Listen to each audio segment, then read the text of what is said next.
Em tempos de transformação, quando caminhamos para o mundo de regeneração, deve ou pode o jovem espírita participar de manifestações políticas e sociais que buscam mudar o mundo? Nos últimos tempos, muito tem se discutido sobre política do nosso país. Esse ano é ano de eleição. Como deve ser a postura do jovem espírita em relação às questões políticas? O jovem, em geral, deve construir, não perturbar. As denominadas manifestações, aparentemente, são muito boas, mas todas elas são forjadas por elites políticas que colocam profissionais e atraem os incautos e os honestos. Nós vemos aquela multidão, muitas vezes, uma terça parte dela ganhando dinheiro, para fazer balbúrdia, e em nossa ingenuidade e idealismo aderimos, porque nós pensamos na mudança e queremos a mudança, mas aí não é mudança, porque sempre termina no apedrejamento, fomentado por profissionais da desordem. O jovem espírita deve transformar-se para transformar o mundo, porque o mundo não será transformado de fora para dentro. E sabemos em sociologia que a transformação é de dentro para fora. Vou ilustrar com um exemplo. Um grande diplomata da ONU, que residia em Nova York, resolveu fazer um convite a embaixadores para tratarem da grande problemática da paz num dia de feriado na sua mansão em Manhattan. E naquele domingo atrasado, 80 diplomatas de alto gabarito reuniram-se em sua casa para a recepção. Quando estava sendo formada a sala com as pessoas, entra a babá com uma criança de 5 anos. E a criança entra produzindo ruído, papai, papai. E o embaixador diz, é meu filho. Todos sorriem. Mas que bonita criança. Mas que simpático, que inteligente. E ele então devolve a babá e dá-lhe sinal para que a criança não volte. A reunião começa. E nesse momento, lá vem o Pestinha. Entra correndo, papai, papai, vamos jogar bola. E ele se constrange, porque os demais têm uma reação. A primeira vez, a criança é muito simpática. A segunda é desagradável. Então, ele dá aquele sorriso de quem não aguenta mais, e ele dá um sinal para a empregada que vai puni-la, porque não sabe reter a criança. Ele diz, pois não, meu filho, quando acabar a reunião, eu irei. E ela leva, eu peço desculpas, mas a babá não é muito cuidadosa. E começa a reunião. Pela terceira vez, o terrorista mirim encontra uma forma de entrar e perturba a reunião. Então, todos demonstraram contrariedade. E o pai olhou em volta, o pequenino fazendo zoada, e viu uma mesa de vidro, um tampo de vidro, e um mapa dos Estados Unidos, uma tesoura ao lado. E ele chamou o filhinho e disse, aqui está, leve este mapa, que eu vou cortar. E cortou o mapa todo. E me traga o mapa refeito neste vidro. E aí eu paro tudo e vou brincar com você. A criança levou o vidro com os pedaços do país e ele disse, desculpe, mas ele não vai voltar nem na outra reencarnação. Porque não é possível que ele recomponha o mapa.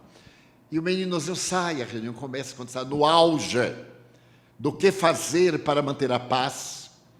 Entra a criança aos gritos e a babá correndo atrás. Todo mundo demonstra antipatia à criança. E a criança diz, papai, consegui, papai. E ele olha en passant, estava o mapa dos Estados Unidos, estava feito. Ele foi surpreendido, porque é um mapa muito complicado. E disse assim, mas olhou para a babá e ela disse, eu não toquei, eu nem vi direito como é que esse menino escapuliu. Ele disse, papai, aqui está o mapa. Mas, meu filho, como é que você fez? Ele disse: papai, do outro lado do mapa tinha a cara de um homem. Eu consertei a cara do homem, consertei a América. Então, quando nós nos transformamos, o mundo se transforma. Por isso eu citei a frase de Gandhi: quando apenas uma pessoa adquire o amor da mais alta significação, muda o mundo. Gandhi, exclusivamente Gandhi, fez-se pacifista e dobrou o Império Britânico à sua paixão de fazer jejum. Ele não fazia movimentos de rua, ele não corria, ele fez apenas um movimento. Quando a Inglaterra marcou o imposto muito elevado contra o sal. E então, ele achou que era um atributo dos mais infames, o pobre teria que comer tudo, sem sal. Então ele fez a grande marcha para caminharem até o mar e colherem no mar, nos grandes salinas, o sal gratuito. E a Inglaterra reagiu. Chegou a ter mais de 1 milhão de pessoas que abandonaram tudo na marcha silenciosa. E uma grande pelotão de soldados indianos, ingleses e de outros países, com as mãos armadas, surravam-nos de matá-los. Aquela primeira manada humana caía despedaçada, vinha outra, ao ponto que os assassinos cansaram e eles atravessaram e colheram no mar o sal. A Inglaterra voltou atrás. Mas ele conseguiu fazer que o Império Britânico, a maior força poderosa do mundo, se dobrasse quando lhe disseram: mas o seu jejum é político? Não. É um jejum religioso. Para quê? Para que nos respeitem, para aqueles que têm religião, nos deem direito a viver. E como eu desejo viver com os meus irmãos, eu dou a minha vida por eles. Nessa noite, o Império Britânico cedeu a liberdade da Índia e do Paquistão, sem derramar uma gota de sangue. Porque, por outro lado, todas as massas que se avolumavam eram assassinadas. Entre nós, temos visto na televisão que se transforma em pancadaria, em trio elétrico vulgar, e os indivíduos de bom senso são, às vezes, tão corruptos como aqueles que pretendem derrubar. É substituir um corrupto por outro. Cabe ao jovem espírita atingir o nível de dignidade para ser um espírita digno, um político digno e mudar o mundo pelo seu exemplo. E a segunda questão. Não, a continuação da primeira. A questão da política, né? Em relação à política, envolvimento, acho que... O envolvimento político é inevitável.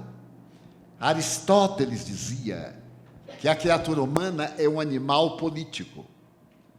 Mas o animal político de Aristóteles, o pensador, é o indivíduo cuja vida é um exemplo politizador, é um líder.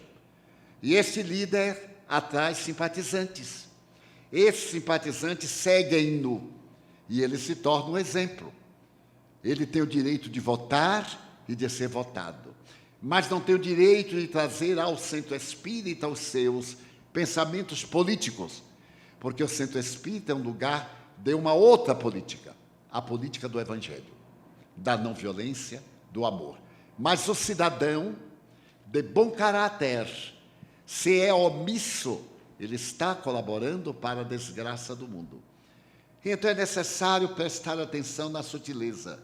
Será que eu estou sendo omisso? Ou será que é humildade? Porque muitos de nós pensamos que ser humilde é ser indiferente ao que ocorre no mundo. E isso não é humildade, é covardia moral. Então nós podemos ter ideologias políticas, ter até ideologias partidárias na nossa vida privada, lutarmos pelos cargos e pelos encargos, mas não confundir com o ideal religioso da doutrina espírita.